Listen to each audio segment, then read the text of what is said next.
to the Let's Talk Health podcast, sponsored by the Access Health and Wellness Association. Thank you for tuning in. Got a great show today. We've got the Regional Director for Stand Up MRI, Carl Erickson, is joining me today. Also, a longtime friend of mine. We've known each other. We go way back. Very long time. So I think you were in high school. most likely I was, back in the 90s. So speaking of that, let's dig in, man. You started your career in radiology in 1995 in Georgia, correct? I did. Dr. Damadian's first imaging center, his first outpatient imaging center.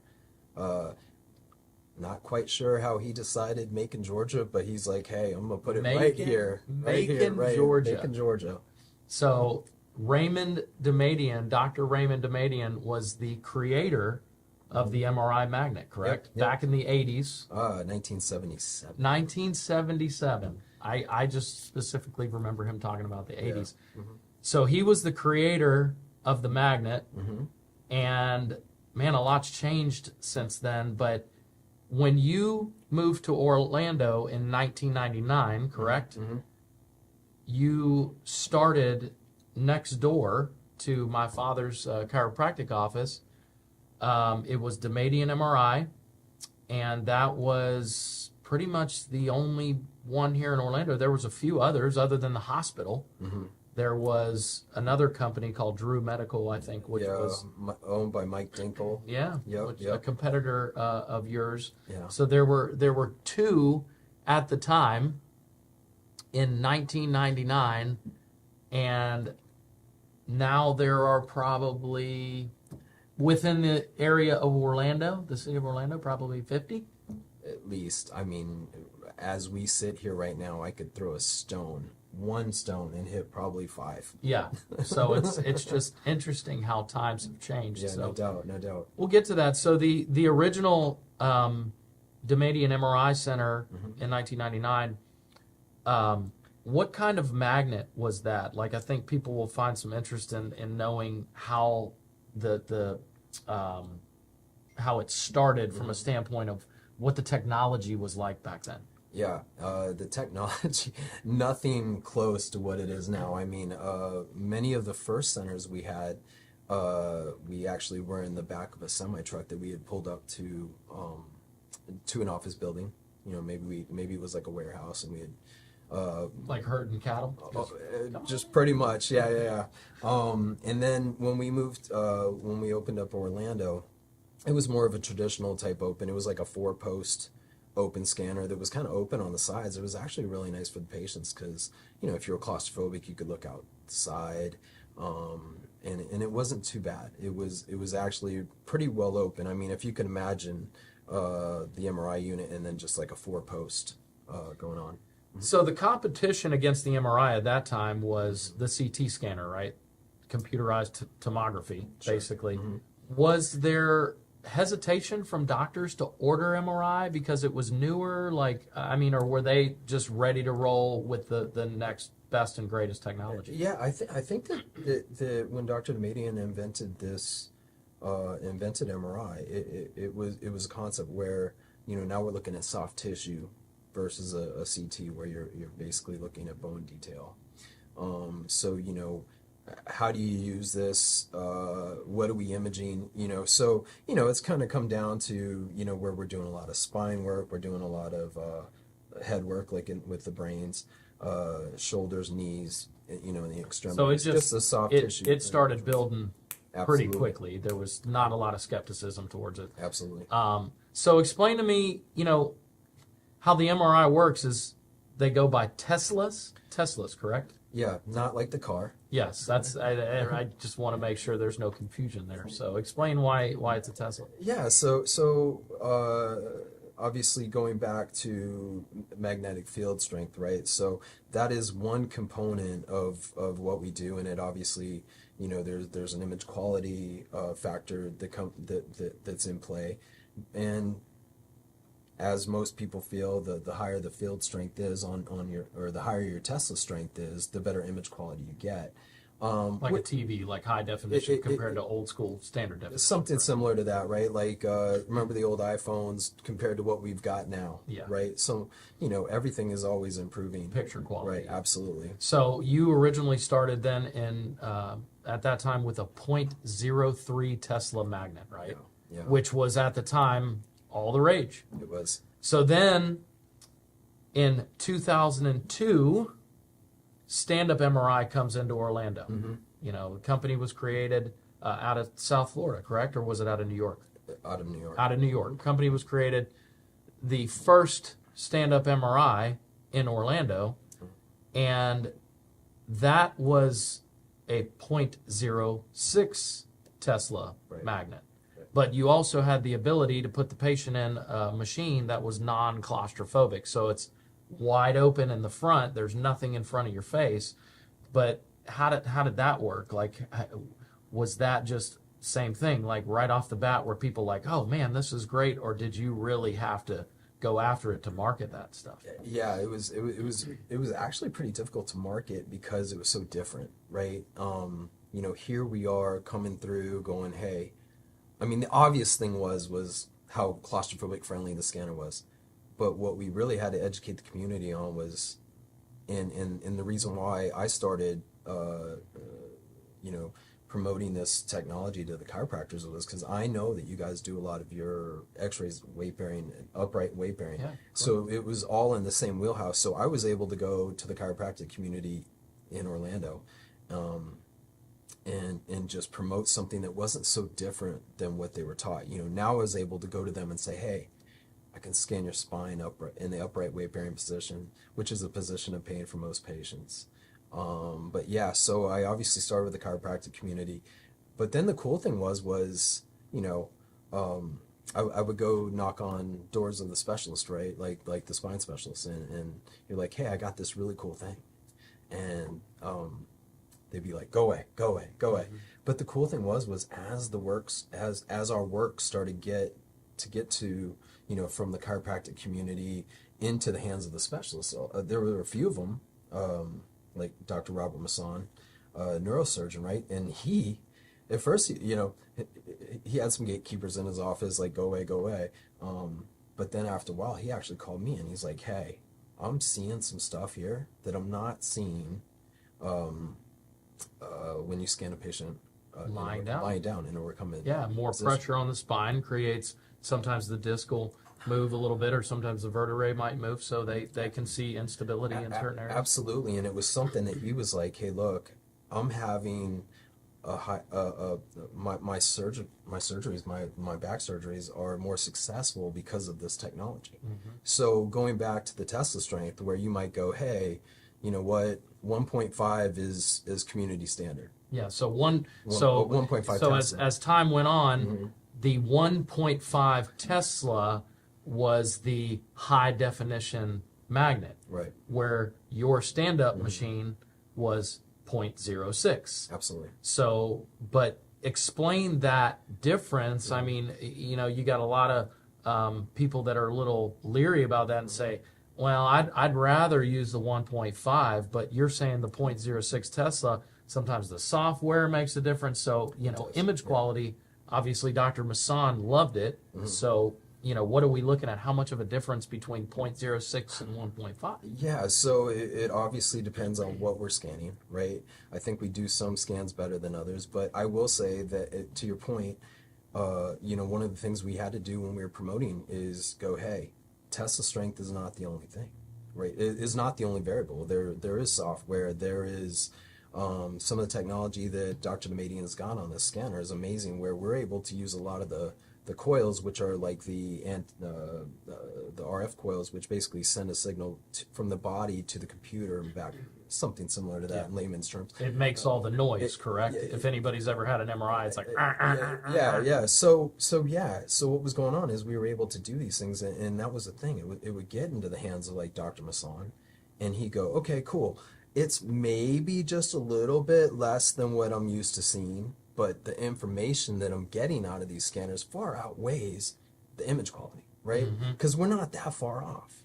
especially in the spine, right? Because we've got things like it's called a planar coil. It literally fits on the back of the patient's spine, and the image quality right there is just, it's good. I mean, part of the problem with the open scanners in the past was not necessarily the tensile strength, but you would get these belt coils that would bring in a lot of noise from the anterior abdomen, or, you know, if we're talking cervical, we've got throats, and, you know, all of that just kind of degrades the image quality, and that was why opens really got a bad rep in the beginning, because of that, because of the artifact that some of that that would, you know, creep into the spine image as well.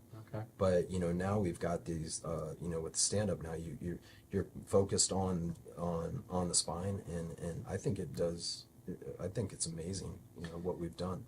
So then, I mean, correct me if I'm wrong, but a lot of physicians still looked at 1.5 as, that's what I got to go with. So in 2008, approximately, you guys end up bringing a 1.5 Tesla magnet in the same office with the stand-up. I remember when you had to close down the street and open up the wall. And, I mean, really interesting process to see how MRI machines work, how they're installed. It's crazy. But 2008, you guys bring in a 1.5. Yeah. What was that world like? Because you're going to, hey, everybody stand up. I mean, you were packed with people because everybody really was rolling with the, you know, the weight-bearing image. Then you go to the 1.5, and then you got to market that. And you're going, so what do you do different? It was very difficult, because now all of a sudden we're in the process of rebranding, but then we're going out and saying we've got this really cool thing, and we've been promoting upright weight-bearing positioning to you, and claustrophobia, right? If that's an issue, to going, hey, we've got the same scanner as they've got in all 50 locations in Orlando. Yeah. You know what I mean? So, but again, we've got some really good doctors that were referring into us, and one of the things that we were just able to identify was like, hey, look, there's a segment of the business that doesn't necessarily need to be scanned upright, you know, and we were able to take some of the extremity work, take it off the scanner, take it off the because technically the extremities are better in the 1.5 Tesla, right? If the patient's non-claustrophobic, I mean, that's what we want to say. Yeah.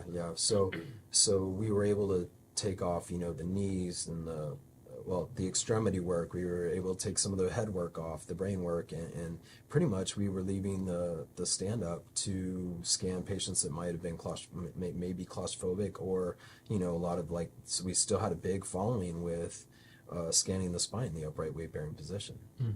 You know, and I even forgot to talk about this earlier, but flexion and extension, right? There was no other scanner that was able to do that. And we were over here going, hey, we're doing this thing. And again, that made it so hard to go to some of the traditional guys and go, hey, we've got this thing. Yeah. And they're like, I think for us, I make fun of the reps now. I'm like, dude, you guys have no idea what I had to go through to get this thing sold, you know? But the cool thing was like I said, a lot of them started coming back around to us when they started seeing your work from the chiropractic community getting into their hands, going, hey, this is actually a pretty cool deal. Yeah. So, but again, yes, so we were able to now promote that we've got the best of both worlds. So we've got that thing that you always told us to go get, on your and we got that. Yes, that's right. The best of both worlds. The best of both worlds. So we were able to get the patients, and we've got a following for the stand-up and the things that it can do. And then we've got a following for the high field. And they were actually able, over time, we were able to get it, you know, they ended up getting their own referral identity with doctors that wanted this and doctors that wanted that. And it's kind of remained the same up until today, here in Orlando anyway. So then, recently, you guys have opened up another center in North Orlando, which has a 3 Tesla magnet, so twice the 1.5. So now tell us about that, the differences, and what we're using now specifically for the, we know what the stand-up is. It's great for spines, it's weight-bearing, it's non-claustrophobic. The 1.5, great for extremities, brains, still good for spine. But when it comes to physicians nowadays, I just hear 3 Tesla, like you got to have a 3T image. So what's the difference now between the 1.5 and the 3T, you know, in the layman's world of like watching a television or something of that nature? How much better is it? You know what? I would love to say that it's twice as good, but I can't say that. And again, not to go back to it, but again, what are we scanning, right? What are we scanning? Some might say the difference between a Lexus and a Toyota, right? I mean, you get into a Camry or you get into an ES, and they're just right there, but you can tell the difference. Okay. But one thing I will say, immediately with the new technology. We went with the Siemens brand in most of our locations. We've got a GE down in Fort Lauderdale, but for most of our brands, we have really fallen in love with the technology of the Siemens units. And right off the bat, I will tell you the image quality is as good as it gets.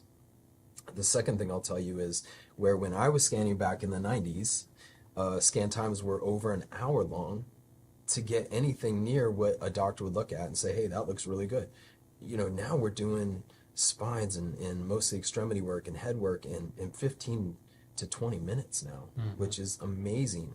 We've even gone back to the stand-up and we've outfitted it with some AI called Swift. And same thing, where we're able to, where even on the stand-up now, where the scan times used to be 45 minutes, they're down to, 15, 20 minutes. So excuse me. Yeah. So, what are we imaging? What's the benefit? Excuse me. What you're making me nervous. What is the benefit from the 3T to the 1.5 and the stipulations with doctors when they say, what are we going to typically send to for a 3T? Like a brain image compared to a 1.5, just because there's a lot more going on, correct? Yeah. Extremities. A whole lot of difference there between the 1.5 and the 3T? I mean, we've got some of our radiologists that specialize in MSK for like shoulders, and they find the image quality just as good on the 1.5 in Orlando, which is a little older, as they do in the 3T. But there are some of the head work where if you're looking for really sharp detail and you're looking for, can't miss in the head, absolutely 3T all day long. Okay. How do you go about, kind of changing something based on radiologists? There's MSK, there's neurorads, there's all these different types of radiologists. I mean, I know you've had a good history with certain radiologists in the past, but how do you go to choosing some of these guys? I mean, do they find you? Do you find them? Like, how does that work? Yellow Pages. Yeah. Just kidding. No, honestly, typically they're recommended to us. And I spend a lot of time every evening going through the radiologist because I've always felt it's very important to sync either the type of referring physician to the type of body part to the radiologist that matches that specialty, right? And that's something that, I'm getting pretty good. The girls are getting way better at assigning radiologists at night. But those are the things I think about it. All of these things match up. But to your question, yeah, a lot of these guys, we kind of admire them from afar. We've got say like Dr. Sean Mahan or Dr. Jose Pizarro, and they've worked other places, and when they were over there, and then some like Dr. Mahan was with us in the early 2000s when we were getting going, and then we just got back with him recently in the past couple of years. But Dr. Jose Pizarro, neuroradiologist, and a lot of times it's like, hey, we need a neuroradiologist, so where can we find one? So that's awesome, man. I mean, you've developed a great relationship with excuse me for just a second. I talk a lot all day long, so periodically I got to take that sip of water. You've developed a really good relationship with a lot of these guys. A lot of these radiologists have been long term. I mean, is there, when we get into the world of like insurance now with these radiologists, are there some guys that are more comfortable than others when it comes to the two different worlds, which we'll explain is personal injury, auto accidents, slip and falls, litigation type of work, where attorney or radiologists actually have to go to the court and talk, as compared to the guys that just want to deal with the health insurance aspect of it. Yeah. I feel that, a lot of the hospitalists, if you will, the radiologists that read there, they're trained to comment on things that might be super abnormal, right? Gross. And outside of that, they might go, hey, that isn't relevant. But one of the things that we've done with a lot of our doctors now is they put it all out there. Any potential injury, they'll mention it, and then they'll leave that up to the clinical side. Swelling, all the little minor details that can be left out that can indicate injury, right? Or new injury, recent injury. Absolutely. So you have certain guys that probably read. I'm sure all of them can look at it and read, but they'll have a different perspective from a standpoint of, basic as compared to probably more detail, right? Absolutely. There's some causation in some of the MVA stuff that a lot of our guys will comment on. Now, if they see something like you had said, acute, they'll mention it. And that might go unrecognized by maybe a standard radiologist that isn't, like I said, more of the hospitalist based. Certain guys that know they're not dealing with litigation, right. So they don't necessarily have to argue certain points. Absolutely. And then, on that subject, moving on, insurance-wise, obviously insurance is a big part of why we do this Let's Talk Health. It's different when it comes to personal injury and the health insurance side. Absolutely. I mean, personal injury, do you run into any problems, like with approvals or anything? No, it's pretty much, one phone call just to verify benefits. Yep. A lot of times we may have to call the attorney and just, give them a heads up that, this is all taking place.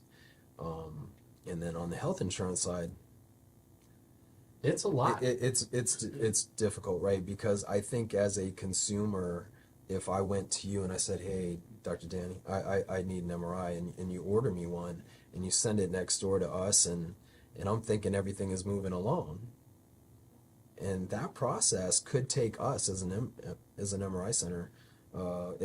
Some are pretty automatic, but then we've got a couple weeks and almost three weeks to a month sometimes on some of these insurances, and it's not on us. It's just the insurance companies need to see that certain things have happened. So in our world, it's the patient comes in an acute pain, correct? We don't just order an MRI just to order it. We order MRIs because we need more detail than an X-ray. Yeah. But when we're in the business long enough and we understand what an MRI is going to tell us, we order an MRI for this patient. Patient agrees with it. And now we have to explain to them, which this wasn't always like this. Well, I'm going to put in the order for an MRI. However, if it's approved, you may get in right away. If it's denied, oh no, I have really good insurance. Well, it doesn't really matter that much anymore, because the insurance tends to say, I'm going to deny it just for whatever, giggles, yeah. And then we need to find out why. Well, in today's world, it's if there's not 6 weeks of conservative care, which either entails physical therapy or chiropractic care, then they're going to deny it typically automatically, unless the patient gets worse, correct? So then, we go through the process. You have to get the denial back, which sometimes takes, a week? Yeah. And then you have to get it back to us. Then we have to set up a peer-to-peer discussion with one of the insurance doctors. And that could take a few more days. Meanwhile, the patient's sitting over here in pain, waiting, going, what's going on? Send me to another facility, and it's really not your fault. You'd have to start the it's whole not process our again. fault. Yeah. So then finally, we get the approval, then we send it back to you, then they, schedule the patient. However, my question is, how many of these insurance patients that get denials end up just paying cash because they want it done? Any guesstimate on that out of 10 people? I guarantee you that maybe half of them. We Really? give everyone the option to go around that. Another thing also too is copays, right? And like you said, people are like, hey, I'm paying for this insurance. I think it's great until you actually go to use it. And then you find out it's not so great. And it doesn't cover this, or your copay is that, or your copay could be $300 or something for an MRI. Yeah, which is paying for the majority of it. Absolutely, it is reimbursement based on what they reimburse us. Exactly, yeah. Exactly. Man, it's just I definitely wanted to ask about that, because think of that: 5 out of 10 people end up paying, or 4 out of 10 people end up paying cash. The insurance company wins, in my opinion. So that's a huge frustration. I get it. MRI is the way to roll because you find out every detail. Yeah. But the insurance company is dictating a lot of what has to be done. And like I said, we're not ordering MRIs on every patient. Yeah. It needs to be done. So, interesting fact there that a lot of people don't realize. So, you can have the best insurance in the world, and you may end up getting frustrated and saying, I'm just going to pay cash for that MRI. So, all right. So here we are now in 2024. You've been with Stand Up MRI for 25 years. My whole life. 25 years. Congratulations. I think I begged groceries before I did this. The silver anniversary? 25 years. So you have now become the regional director for Stand Up MRI. And what does that entail? Every day, to answer your question, I don't know. Every day is a little different. Are you constantly just dealing with issues? It's a lot of my job has always been like an ops and sales split, right? I have been the face of the practice here for since 2000. Yeah. Everybody in Orlando knows Carl. I Stand Up. So yeah, but it's been pretty cool. But the cool thing is now I've been able to, I'm kind of at the point now where I'm coaching a lot of the team, right? We're at the point where we've got really good people now, and I'm excited about the future because we've got guys like Zach coming up and Paula in the office, and now they've got people that are working under them that they're developing now. So, while yes, my job hasn't necessarily gotten, easier, it's just different. It's different, and I've been able to take on more of a role statewide with, also helping develop the sales team in the South, in South Florida, out of our 9 locations. So it's a really cool spot to be, but yeah, it's just still stay busy every day, trying to catch up. But and then obviously I've got my local responsibilities, and a lot of the guys that I've dealt with for 20 years now are still referring in, and like me. Exactly. I'm just waiting for your next text. Yeah. It's like, hey, I need this done. Well, that's a funny comment actually, and I'm gonna wrap it up after this. But over under 100, how many times in a day does your phone text or phone call from other doctors' offices, whatever? Literally, I don't want to look at it right now. I guarantee you, it's. So while we've been doing I didn't even have time to call Steve back for the longest time. But it's crazy. Like this morning, I was just, a lot of times they come in flurries and you get to overwhelm. But again, the team's solid, so it's cool. Like I literally just, I'll screenshot messages and send them off to whomever, and they've been with me so long, they can decode it and they don't have to, oh, this is what he needs, So yeah, solid. But to your point, yes, it's over 100. Over 100. Over 100. Probably by 10 a.m. it's over 100. So yeah, we'll always, because everybody knows Carl at Stand Up. He's been there 25 years. He knows everything about the place. But when we have issues, which, like I was just talking about with the insurance companies, we text Carl. Hey, man, this needs to happen. Hey, man, I got a friend needs to get in right away. Whatever. That's going on around, the entire state? Yeah. Most likely. Yeah. Or at least, we'll just say the city of Orlando, but you guys have multiple centers. So the team had always asked, they're like, hey, how do you do that? and keep up. And the issues are the same in all 9 locations, right? It's hey, can you have this? Can you have Dr. Pizarro take a quick peek at this again? I need to get somebody in, these things. So it's literally like, I don't know where it's coming from, but it's all the same, so, but again, just even throughout the states, team is so solid now. Well, good, man. I'm proud of you. I mean, thank you.